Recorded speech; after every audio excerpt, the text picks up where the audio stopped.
Hello and welcome back to Mellohi, a Dream DSMP podcast. This is episode 62 and today we'll be discussing the Knights of Hope, Wilbur being from Utah, and Crockety's upcoming lore.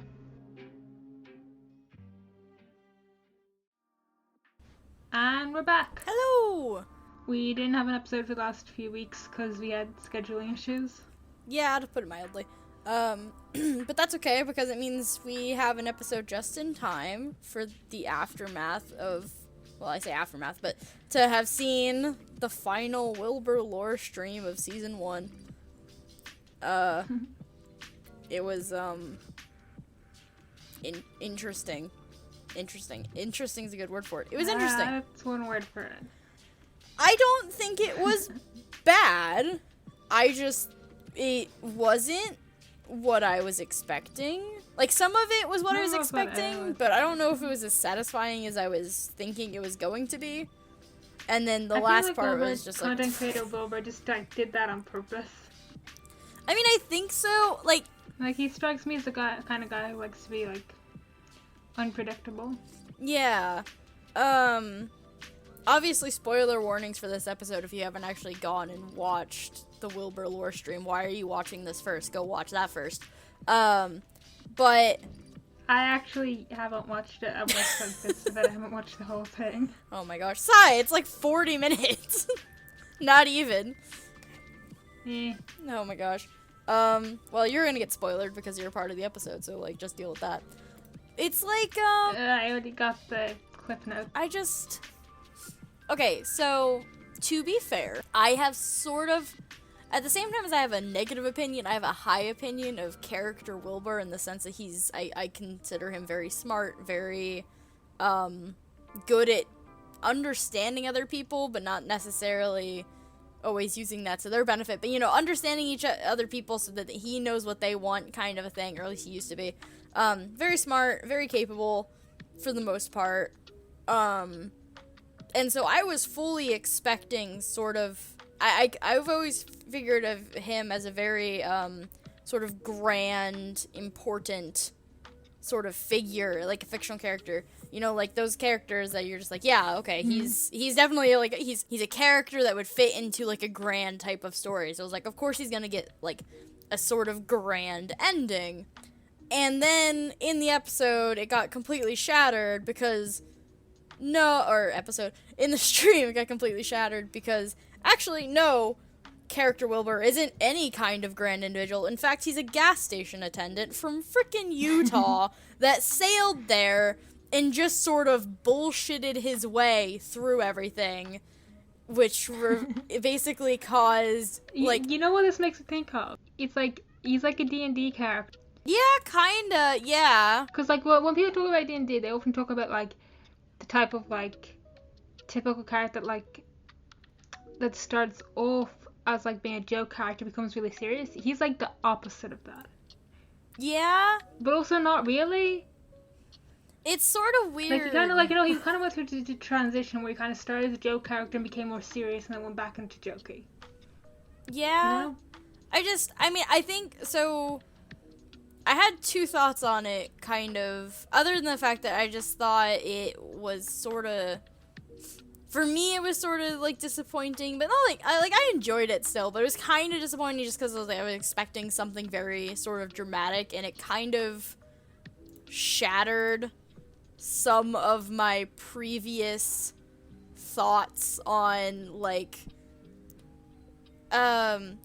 it's that sort of, like, I always pictured character Wilbur as this very grand, sort of theatrical, epic character, and so I always associated a lot of intelligence and planning and forethought to his actions, and now I'm learning that, what is it? I compared it to kind of like in The Wizard of Oz, where you think the wizard is this great, powerful wizard, and then you pull back the curtain and it's just some schmuck fucking around, like, doing his best to try and, like, pull it off. And so I was like, okay, it was kind of like that, which was a bit weird, but I mean, it wasn't bad, it was funny, and I get kind of why he did it, because it was, like, fucking with a lot of, I think it was kind of like a direct fuck you to all the fans who have been like badgering the content creators about how they think the story should end, and like act like, yeah, I'm the only one who knows how your story should end. You have to end it like this. You're like, if you don't end it like this, it's not gonna be satisfying, or it's gonna send a bad message. And I think this was kind of his like, because what was it? A lot of people, I think, were saying it was like, well, we think the only way out of it is for character Wilbur to, you know, die or kill himself, and then other people are like, no, he can't do that because that would send such a terrible message. And so it was just sort of like this back and forth thing, and I think Wilbur kind of figured out like the best route around it, because he left it very open-ended in a way. Like, I think I've seen a lot of people comment about how the ending of him just leaving and going to fucking Utah could be kind of open-ended, because I see a lot of people like putting more thought into it, like they think he actually killed himself and this Utah desert or whatever is the afterlife for him now, versus other people are like, no, he actually went to Utah, he left the servers. Like, it's a kind of open-ended. And I saw the other person pointing out that apparently in Utah there's salmon specifically in September and October, and it's their spawning season. He thought of everything. I thought it was good. It was funny. I enjoyed it. And it was in character enough for like, it wasn't out of character. It wasn't badly written. It was just sort of... And honestly, I think it fits perfectly for character Wilbur. Yeah. To, like, have this whole thing, make his whole thing at the start be, we're against the Americans, and it turned out to in canon be American. I think that's just, like, super in canon, like, in character for him. Yeah. I think it was in character. I just kind of, like... I don't know, it fit his character, especially when we learn, you know, like, we learn the fact that he's just some guy from Utah. It fits even better that, like, he fucks up his apologies to an extent, and I think the thing for me is just, like, I don't have a problem with the way it ended. Like, it was a little disappointing, sure, and it wasn't what I was expecting at all, but that's fine.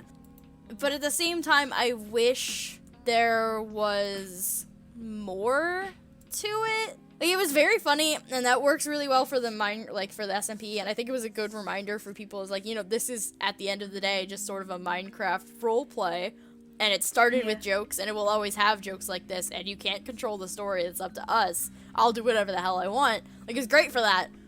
And it was in character for Wilbur. I don't know. I guess I was expecting, it was kind of like, remember the egg banquet? It was like, it was good, it was interesting, it made sense for the characters, but at the same time, you were expecting something different, so having that, reality not match up to your expectations, it's just like, huh, and I think it's made even worse by the fact that, like, I had such a different image of who character Wilbur is, and then with this one piece of sort of joking information that's irrefutable, because that's, like, irrefutably the end of him, unless you go with the whole, like, he killed himself route, which I can't trick myself into thinking, then it's just like, okay, so now every time I think about all of the Dream SMP, character Wilbur, I have to remember, was just some idiot from Utah fucking around, and he fucked over his own life and every other person in the SMP's life because... For what? Because he decided that L'Manberg was taught? I don't know. He's kind of like the inciting incident of the story, essentially. Yeah! Like, I think a while ago we had, like, an argument about, like, if you had to consider anyone, like, the true antagonist of the Dream SMP would be, and I think we can definitely consider, like, Wilbur that, just because of the fact that his presence causes most of the plot, which in most cases the antagonist of the story does that. Yeah. It's just like,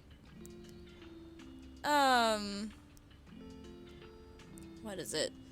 Like, elements of it still sort of like I think Wilbur himself says, like, there's still stuff in there to analyze, and I've seen it, and, like, especially I think it's very much related to, like, his dynamic with Tommy. Like, I think there's a lot to explore with the whole L'Manberg is, I consider L'Manberg an extension of Tommy or something like that, which is very interesting to hear in retrospect. 'Cause I don't know, somebody who's more versed in Wilbur and Tommy lore can probably figure out some interesting things to say about that. But, like, I've even seen, I don't know, just, like, looking around on Twitter, you see people being like, Wilbur saying, don't trust Americans to Tommy was another way of saying, don't trust me. So, like, there's depth there, there's angst there, especially with Tommy. It's like, so there's a lot going there, but at the same time, it's just like, the man just boated to Utah, which is a landlocked state, by the way. You can't even get to Utah in a boat. I just... Yeah, imagine being landlocked. I know. I live on an island. It's just something else. I don't know. I think there's a lot to... I mean, take away you said, like, the whole thing, like, we said that AC is the Manberg is an extension of Tommy. Like, my interpretation of that, personally, would be, like, he started off with a whole sort of, like, schemes on the server by going to Tommy and say, hey, let's do this. And the Manberg's an extension of that. But it all started with Tommy. Yeah. I think, I was like, yeah, there's the extension of Tommy aspect, which is interesting. And I think, isn't some of that stuff with, like, L'Manberg, or, like, the origins of L'Manberg that he put in at the beginning, isn't that technically a retcon from what, like, actually happened? I wouldn't know, I joined after that, and I didn't watch much. I just watched, like... I could have sworn that, like, the name L'Manberg was something Wilbur came up with. So I was like, that seems like a retcon. The other question I have, though, is just, like, because he... I think there was, like, a few people that they were just kind of, like, spitballing ideas, but I can't remember who came up with... I think they originally were, like, Manberg, and they decided to add L to make it sound more European, but I can't remember who did that. Yeah. I just remember because it was in one of Status animations. Yeah. What was it, The first one. Yeah. Yeah! In other news, CPK said that there would be lore this week. It is now Sunday night. There has been no lore. He did not say soon. He said during his subathon. He did not say soon in his tweet, but he said it in his heart. Yeah. We get Quackity lore next Sunday, or next Saturday, I should say, which he's hyping up a lot.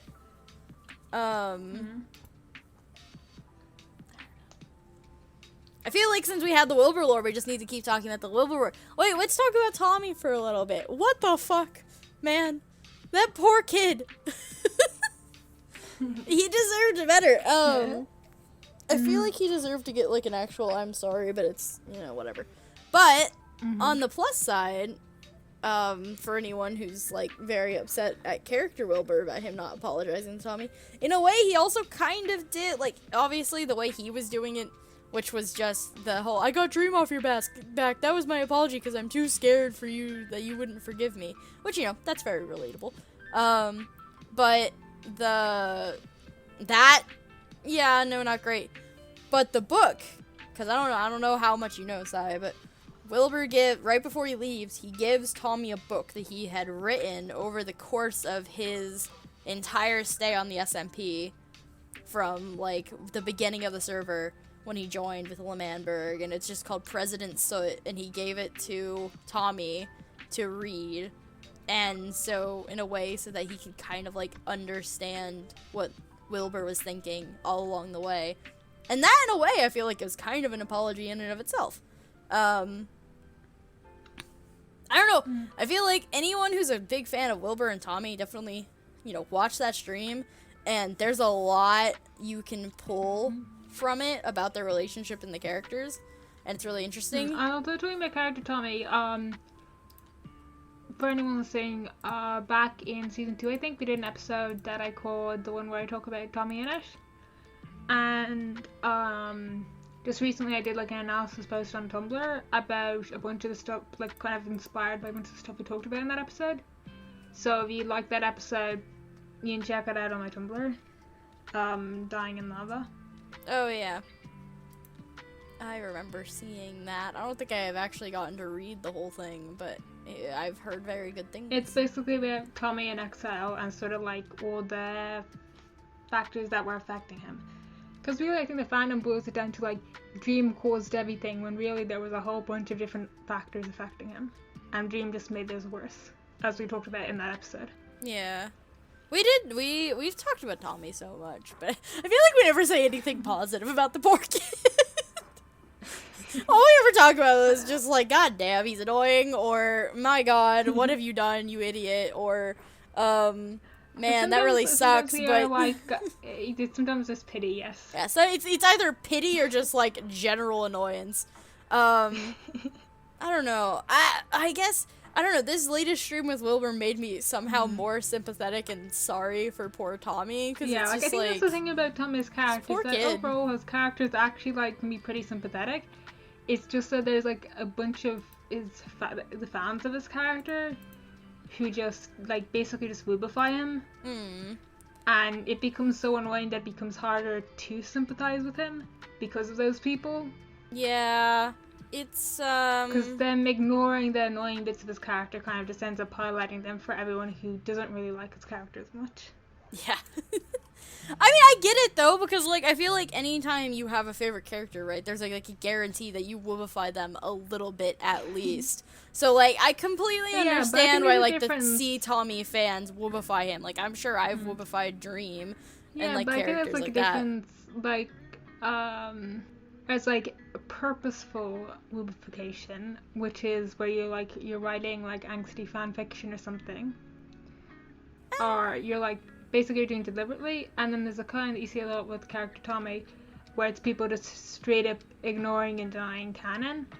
Yeah, okay, that part is annoying. You can't ignore canon, but I also can kind of understand, because I've done it myself before by accident.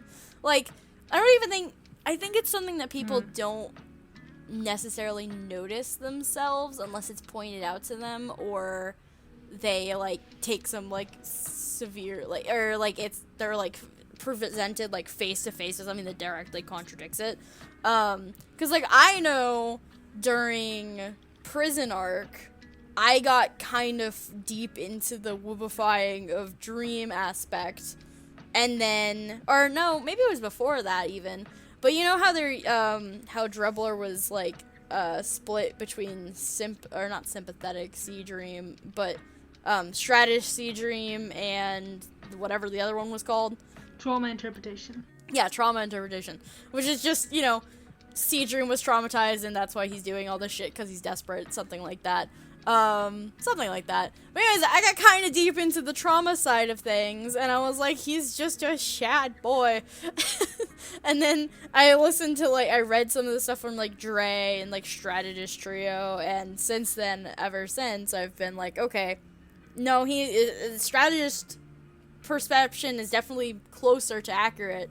But even then, like, it took me being confronted with actual good, like, strategist interpretation and actual stuff that happened in canon for me to be like, oh yeah, I'm definitely like woobifying him in my head, which is why it feels weird to me that he's doing something really shitty on screen. And then I had to like recollect that. So I don't even think it's something that like people do on purpose or anything. I think it's just something you can kind of fall into without realizing it until somebody kind of is like, well, hey, this character is doing this really horrible thing on screen, and there isn't really a justification for it, which can be hard for Tommy fans, because it's very easy to be like, well, he's traumatized, or just laugh it off because they are kind of one-track minded. I like the weird timeline stuff where they're like, oh, actually he was like 9 in the war. Yeah, whatever that was. Honestly, most people listening to this probably haven't heard of this, but it was like a whole thing back when the timeline was being weird around the time of Exile. Yeah. Where people were still figuring out, like, how I think actually we discussed it in a few of our early episodes, because that was those all came out around the same time. As some of that stuff was being discussed, like how the passage's time works in the Dream SMP. Oh, and I think ultimately we concluded just assume that it works as it does in real life unless specified otherwise. I wish it would be easier to convince people that, you know, 9-year-old C. Tommy is not a thing. He's not 9 years old. He's just not. He's not, guys. He's an adult. Well, now he's an adult. Before he was like 16 or whatever, but I don't know. I think it's really funny when I see people like theorizing about honestly, character ages. It's kind of weird for me as someone who's like very close in age to content creator Tommy. Hmm. Just like seeing how people treat his character sometimes, I'm just like, as someone who's basically the same age as this guy, I just know he will be weirded out by some people's take. Yeah. Some things is. Oh man, I don't know. Character Tommy, character Tommy, character Tommy. What a sad child. He deserved better. I feel like he deserved a proper apology, but at the same time, I can understand C. Wilbur's perspective, but at the same time, I'm like, God, man, what a fucking dick move. Like, that whole stream, I was just like, yeah, no, this is kind of an asshole move on your part, character Wilbur. I think the funniest thing, though, has been, as somebody who's, you know, mostly run in, like, C-Dream apologist circles, is going on Twitter and seeing people from sort of the crime boys side just now beginning to comment on how, yeah, actually, Wilbur's character was really abusive towards Tommy in Poctopia. Like, we done known that. You guys are so far behind. What? The poor people who were, like, shouting at them. We should talk about Eret lore. Oh, yeah. Eret lore. Knights of Hope are a thing. Is it bad that I really want them to fail? I like the idea that some people brought up on the Discord that this is setting up the reveal to the characters that this confrontation was staged. Yeah, because I really like tried that. to bring everyone together to fight Dream again, and it will just fail horribly. Yeah, I really like that. I think that will be a really, I think that would be like a really cool way to like reveal that officially to the characters. Yeah, I think that, and then my other favorite thing is the idea of Eret getting Foolish in on the Knights of Hope, and then Foolish selling them out to Dream because he needs souls for XD. But on the other hand, I can't help but feel like, see, my curiosity is what is gonna be the moment that triggers or causes Season 2 to become a thing? Is it gonna be the Quackity lore stream that's coming up? Is it something with the Knights of Hope? I have to feel like it's something to do with Dream or Dream XD, but they're kind of, you know, tangentially related. Like, I want to know what's going to lead to that. And I'm not sure. Maybe it's going to be, like, the Knights of Hope kill Dream. I don't think it's going to be the Quackity lore stuff. But I think the Quackity lore stuff is going to, like, lead into it. Yeah. See, that's my, like, big fear. Because just, like, from a writing perspective, I don't think they want to put, like, the whole ending of the season on Quackity and his lore. I think they want to give him the opportunity to basically finish up his character arc. Yeah. And his plot line before they go into that. Yeah. Well, we know they have, like, a set date that it's supposed to start by. And I'm assuming that's sometime in September based off of things that, like, Dream has said and stuff like that. And so, like, part of me has been thinking, well, it has to be, like, tied into the Quackity lore. Just because Quackity's been one of our, like, big ringers for, like, big lore things recently. Bringing up the fact that Dream, because just before we started recording, Quackity posted yeah, he did. like a lore teaser. Yeah. And it might be Dream, it might be Charlie Slimesicle. I mean, I think it's Slimesicle behind the bars, if that's what you're talking about. I'm pretty sure it's Slime. Because I've been looking at it and, like, trying to, like... Because there is, like, a Minecraft character behind the iron bars, and I'm pretty sure it's Slimesicle based off the way the skin looks. And the fact that he's the one talking. Unless they posted another one, but, Well, the one with the hood? Oh, yeah, the one with the hood, yes. Oh, no, there's... The thing about that is if you zoom in, it does look like there's, like, slime on it, but that could mean that, like, they're working together or something. Yeah. There's... Well... I figured the green hood was Dream at first, but it could be Charlie Slimesicle. Yeah, because like I say, if you zoom in, it looks like there's like this kind of slime on the hood. Yeah. But I don't know if that's just like a weird. See, I thought you were talking like, about the teaser that was like the little video that Quackity posted on his channel. Yeah. Which nah. That is Slimesicle, I'm pretty sure. But actually, now that you mention it, the hooded figure could definitely be Charlie. Which makes me wonder. I sent a photo on the Discord. Yeah. Yeah, it does look like slime, or maybe like they made it to look like slime. Yeah, Yeah, I think a lot of us were thinking it was Dream at first, but honestly, looking at it, it could very well be Charlie Slimesicle. I don't know. Like I said, it could be meant to be both of them. Yeah. I mean, I'm curious because it seems like based off of the video teaser, which isn't very long, it's just Charlie saying you forgot a lesson and that's how we ended up like this, and then it's him behind bars. Makes me wonder what that's about.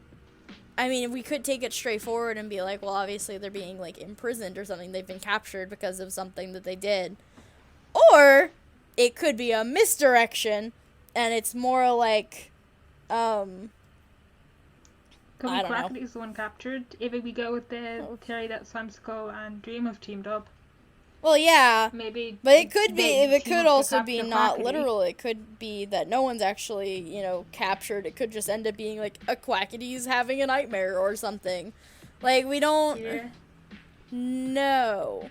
Because I can very easily see character Quackity having a nightmare about, Slimesicle being, like, betraying him. Because, I mean, Slimesicle's, like, the last character he let close to Dream him. is involved. I can see it being connected to whatever his plan is, whether directly or indirectly. Yeah. Whether it's like actually part of his plan is to do something related to Quackity, or if it's like my plan's almost finished, so now I have the time to go and get revenge on him. I don't know, there's a lot of options, and we don't have a lot of hints as to what it'll be. Like, we've seen, like, you know, Quackity did his thing that he always does, which is post, like, little, you know, teasers and stuff, but it's nothing concrete enough for us to have any idea, and based off of the other teasers he sent, in previous lore episodes, like, there's really no guarantee on what it is, or that any of us are going to figure out, because I feel like, you know, with the hooded figures, I think a lot of people thought that was like, oh, that's the jailbreak. But it was actually Quackity. And I mean, I guess it was during the jailbreak, but it was Quackity and, who was it? Purpled and Foolish, or Slimesicle and Foolish, or Sam, or somebody. Fundy. Oh, maybe it was Fundy. I don't know. Talking about Sam, he also recently posted like a teaser picture Oh, did he? of whatever the thing he's been building. Oh, yeah, Sam and did. basically it was like stone with smoke coming out the top, so I don't know, maybe it's meant to be a volcano or something. Yeah. Could be. I did see that. Yeah, it looks like it's probably part of his islands. It's a mountain, you know? I mean, a volcano would make sense for an island. Yeah, it could be a volcano. That would make sense. I think Sam said he's gonna stream on Monday. I don't know if it'll be Dream SMP, but he said he's gonna stream on Monday, so. Well, didn't he post that after he posted the picture of his broken chair? So it might be that he's gonna do like a new chair stream or something. Yeah, it could Building be. a chair stream. I think it's funny that is so content that people make. When this episode comes out, you will probably know by that point. Yeah. Whether he is building a chair or doing lore. Or if he cancels the stream Or suddenly. you will find out shortly after. Exactly. Is there anything else happening that we know of? Obviously, we've prepped for season 2, or at least we're in waiting of season 2. Phil said something along the lines that Dream has been very, very busy. Oh, Amesy and Eren are also tied into the Eret lore. They're building the Knights of Hope or something to go and try and get the revive book from Dream. Which of course is there's probably like gonna that go badly. theory that the Dreamlore Discord came up with while live discording the Eret stream, where Eret is actually manipulating Amesy. Yeah, I liked that, but I'm pretty sure it's not. It's been kind of like proven not true based off of what Eret said afterwards. Yeah, but we've had cases where content creators have lied about lore before to cover up plot twists. I mean, maybe, but even then, I don't know. I don't think so. I think it was more just I think, to me, it feels like stage finale did at the start, where at this point it's a possibility, but it's not actually much evidence for it. I mean, I feel like there's definitely like you could see something it being a thing going if on. the content creators are being clever about it. I think there's definitely something going on with character Eret that isn't Yeah. all up to snuff. I don't think it's quite as serious I would like to remind as people everyone are saying, because I that think we know that Eret, before they lost their memory, used to work with Foolish when it was the Totem of Death. So I think that is important to remember. I mean, yeah. I don't know. I think there is something up with, like, the way that character Eret acted and, like, certain things that he said. But at the same time, it could all just be a coincidence because Eret himself, as a content creator, has come out and said, sorry, I have a very bad memory. I messed up some things and there's some inconsistencies, but it wasn't intentional. Sorry, we're doing the best we can, kind of a thing on Twitter afterwards. So, like, I think there might be something up with the character, but at the same time, I'm like, How much is the content creator not remembering stuff? How much is the character not remembering stuff? Well, I think and how much is the character, like, deliberately misrepresenting stuff to make themselves seem better? Because it's entirely possible that, like, it's a mix of all three. Yeah, I don't know. I don't think I have enough faith to say that, like, a lot of it was intentional, because I don't think a lot of it was intentional, based off of just how content creator Eret has talked about character Eret and what he wants to do with the character. Sounds like they definitely actually want to go on they are a good person, they are getting redemption for what they've done kind of a thing. But there's definitely inconsistencies, which makes me question some of it, but at the same time, like, I don't know how much of that is intentional on content creator Eret's part versus unintentional and just an accident kind of a thing, because that is something we actually have to be aware of with content creator. Accidental, it would be neat for them to take those accidents and then make them part of their character. Oh, I think it would be. I don't think they're going to. I just don't think that'll happen, unfortunately. I think content creator is, like, definitely against their character being seen as a villain, because they got a lot of flack for it back in Little Manberg stuff. Wait, they got what back during the Manberg stuff? A lot of flack. Oh, yeah. Like, which, again, I think that might be why, because content creator Eret, I think, is one of the creators from the DSMP that cares a lot about what the fandom thinks. Which is understandable given the way that they got treated after the original betrayal or whatever. So I don't think that content creator Eret wants to set up the same kind of story for their character again at this point. I think he's definitely going to be more on the side of caution in terms of what the fandom reaction is. Like, Wilbur obviously doesn't give a fuck what the Wilbur's or what the fandom's reaction is. He just, if anything, spits in the face of what he thinks the fandom reaction is going to be, because the fandom can be kind of crazy. Eret, on the other hand, I think is a little out less. There reading Dreebler blog posts to use in his lore, and then Sam's doing the same with, like, his apologists' arguments. Yeah. That's what David with Sark was. It was just them both going on Tumblr and looking at what the fans of their characters posted and then using that for their arguments. Yeah. Honestly, I mean, I wouldn't be too surprised if the I like character Sam. He's just such a fun character. I like characters like that are just, like, in this sort of self-delusion, because it's really just, they're just interesting.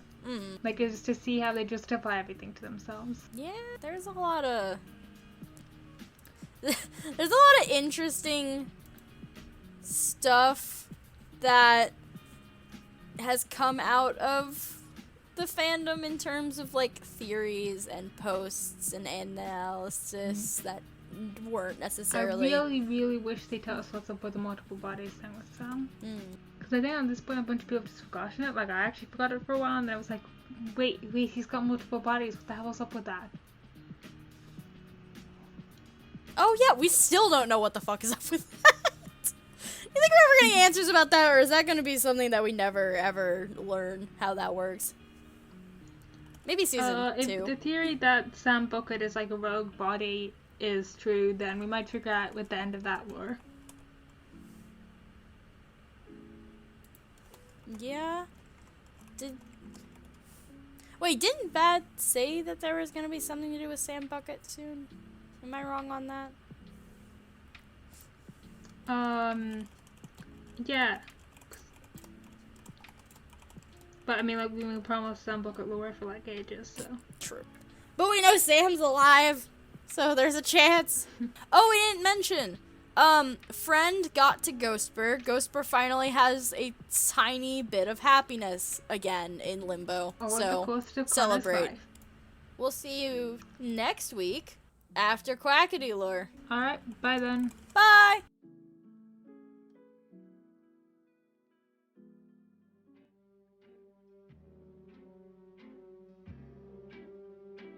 Well, thanks for listening to the 60-second episode of Mellohi, and we hope you enjoyed it. If there's any topic you'd like to hear us discuss, feel free to leave a comment or find us on Twitter at Mellohi Podcast, where you can also ask us questions or just get updates about new episodes.